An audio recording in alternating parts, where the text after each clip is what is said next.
Good afternoon, everyone. Hey, I wanted to stop in here for a moment and just talk about something that I hear a lot as I'm talking with coaching clients and in the business arena on this whole concept about motivation. We talk a lot about motivation in just about everything we do, from physical fitness to getting off the couch to pursuing things in our business, whatever the case may be. We always have to have this sense of motivation to undertake anything worthwhile. And so, a lot of times as I talk to clients, they understand the importance of motivation, but they don't understand how do you identify the variables that go into somebody's level of motivation?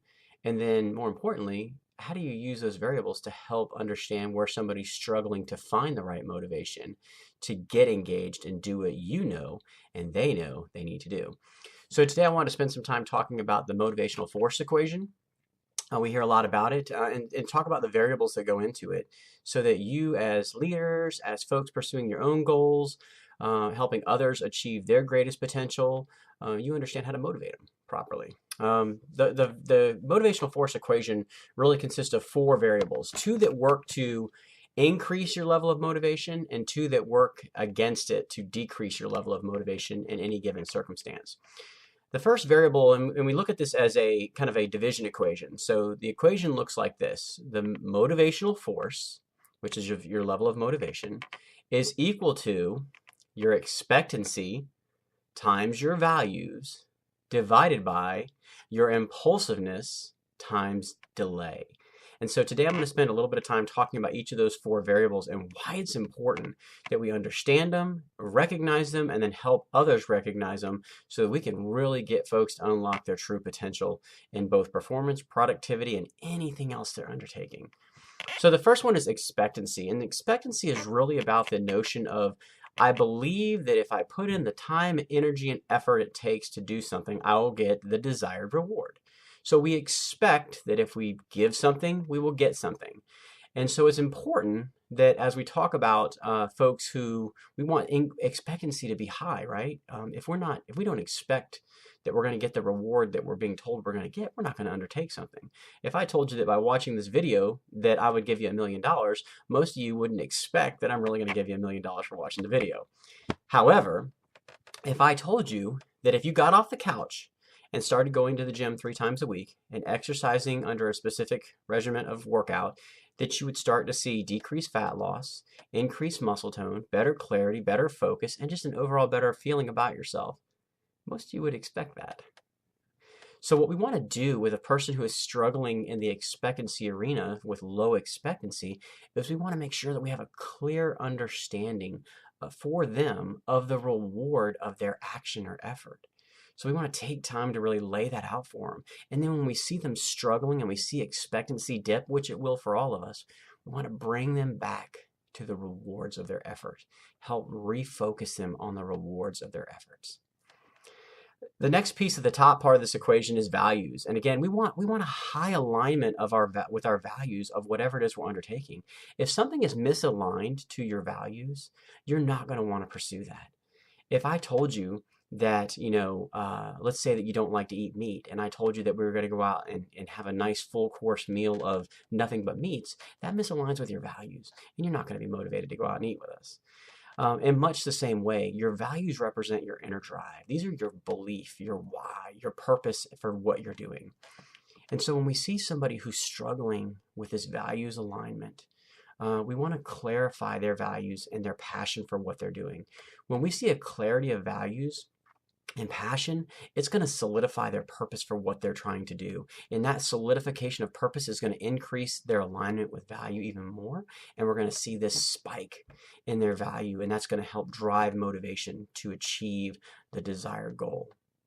Now, on the bottom of this equation, we have these things that like to steal our motivation. They actually, for every 1 step forward, these things will try to pull us 5 steps back if we're not careful. And, and the first one that we talk about is impulsiveness. And this is how easily we become distracted by something when we're undertaking the actions to accomplish a goal. And, we call these things, like, we give them fancy little names like obstacles and distractions. But really what they are is they're alternatives to what we should be doing. And so when we don't have a high expectancy and high alignment to values, we're more likely to suffer in the impulsiveness arena, and we'll become swayed to do something else, and we won't do what we need to be doing.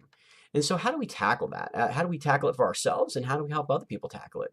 Well, the first step is to do this thing called mind modeling, where we actually sit down and we play out the specific circumstances that might take place as we're doing this. So if I start to mind model and I say, okay, these are the obstacles that might come up, these are the distractions that might come up, it helps me recognize them early, call them out for what they are, and put into place a plan of action to overcome them when and if they do arise. And so mind modeling is a great way to decrease impulsiveness by recognizing our tendency early on.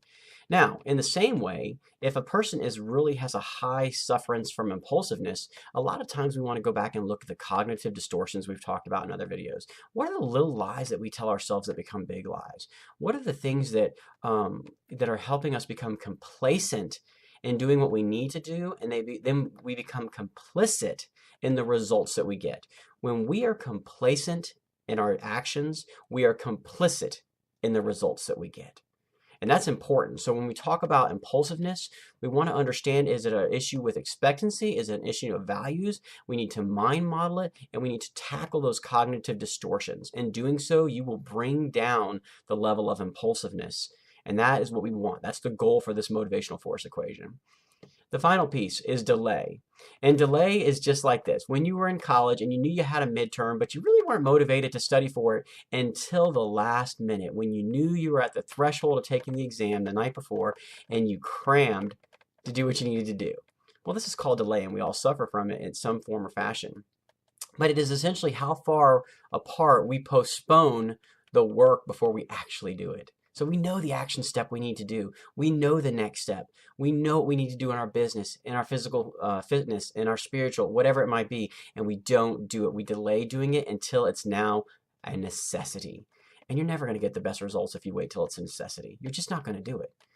So, we have this thing called the law of diminishing intent, which basically states the longer I delay in doing something, the less likely that I am to actually do it. So the more we delay, the easier it becomes, and eventually we find ourselves going, why didn't I ever do that? Well, the reality is that we just kept delaying it to the point where we no longer needed or wanted to do it until now we're looking back in regret, right? We became complicit in the result that we now face. So the way to tackle delay is to go back again and look at the underlying cause, and usually it goes back to the top of the equation. If I'm delaying in doing something, it's because I don't really expect I'm going to get the reward, or it's not really defined clearly why this is important to me. And so if you go back to those two pieces and look at it, you will find that you will decrease delay for folks or for yourself. You'll decrease delaying going to the gym. You'll decrease delaying doing your work necessary as an entrepreneur to really grow your business. You'll decrease delaying and wasting time and becoming complacent and then becoming complicit in your results. You want to be happy with your results. We want you to go for great. We want you to achieve your maximum potential and to help those around you achieve their maximum potential.